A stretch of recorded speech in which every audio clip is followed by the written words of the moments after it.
Hey guys, just me, Big B again. Just a video on one of my first videos that I made about the Xbox 360 Slim and Kinect and the PlayStation Move. Now in that I explained that I got rid of my PlayStation and got the Xbox 360, the new Slim version, ready for Kinect because I didn't really like the look of the Move. It was just a posh Wii, but as it turns out, I've got an opportunity, or I had an opportunity yesterday to get a PlayStation Slim back with a Move, which I did. And just to prove it, there's the control of the Move. Now I still think it looks a bit odd, the controller. It's slightly bigger than a Wii remote, slightly lighter, and of course you've got this little ball on the top that lights up when you play, and obviously you have your eye camera for the motion tracking as well. But I must admit, apart from it looking a bit odd, I'm quite impressed with its accuracy. I only got the demo disc that came with it. I haven't got any full games yet, but there was a good 6 or 7 demos on there of some of the new games, and it is very, very, very, very accurate. I was quite surprised. It is proper, true one-to-one motion tracking.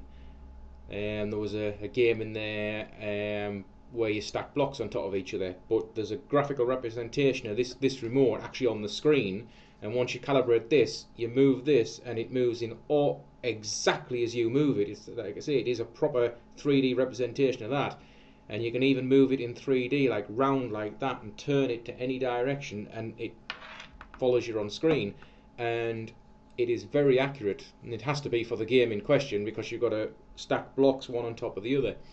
I played a bit Tiger Woods demo with it, and that I've played Tiger Woods on the Wii with the Wii remote and actually on a normal controller. But when you play with this, it is true one-to-one mapping. When you swing that club, you not only got to swing that way, but you've got control in and out and tilt and every variation in between, which makes it more realistic and obviously ultimately harder, but in a good way. Again, there was a fair few other demos. There's the Wii Sports one, or the equivalent of the Wii Sports. Very, very good. Again, everything's just very accurate. It is very, very good. And there's a good party game one there where it maps things onto the controller. There was one where you use a big clunky tennis racket to bat bugs, and one where you paint, but it maps a paintbrush onto the end of that, and no matter where you move it, you're actually on the screen with a camera. It looks like you're holding this great big cartoon paintbrush, and it doesn't matter which direction. I even tried to trick it and move it as fast as possible, and it just mapped perfectly to the end of that controller. It didn't drop a pixel or nothing. It was perfect. Obviously it depends on the lighting conditions. If you've got a bright light right behind you, because obviously the camera has to see the ball when it lights up, so if you get the lighting conditions just right, it is really, really good. I mean, it actually just completely trances the Wii remote, even the Wii remote with the little motion sensor thing on the bottom, the Motion Plus. Not a patch on this. This is true one-to-one mapping. So I'm looking forward to getting a couple of games for it. I'm going to play the demos a bit, but get a couple of full games, and be interesting to see what they bring out now that the Move is properly out. I'm still going to get the Kinect, so again, no fanboy comments saying, oh, Xbox will be better, this will be better, because I have both, and I'm going to have both now. I've got the Move, I'll have the Kinect when it comes out, which I'll do a little bit of a review on that as well. So I don't want no fanboy comments, because I'm not biased either way.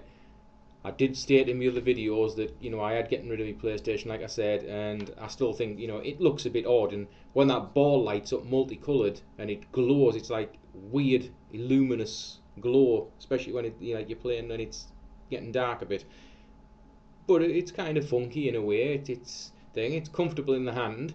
The controls is quite easy. The only thing I find is when the select button and the start button is on the side, and sometimes you've got to flick it round, and it's a little bit, you know, they're the only slight problem buttons, but you don't use them that often. The main button is your move button, in the big one in the middle, and obviously your trigger, because you can use the trigger to even control your front end of your PlayStation, just by clicking that and then flicking left, right, up and down. Quite interesting.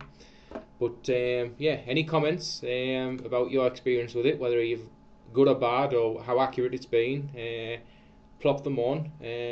But yeah, anybody who hasn't got the Move yet, who's been thinking about it, get it. It's really good. You can get the starter pack where you get the camera with it and one controller in the demo thing. It's about £45, but that's not too bad considering the controller's $34.99 on its own, and you do get the camera with it. But if you've already got the camera from something else, just get yourself the controller, get a game, and go for it. It takes no setting up at all. It's no different to the normal controller, and it's kind of fun. The wife was playing on one of the sports games last night, tennis and badminton, and she thoroughly enjoyed it. Even she said much better than the Wii we had, a lot better.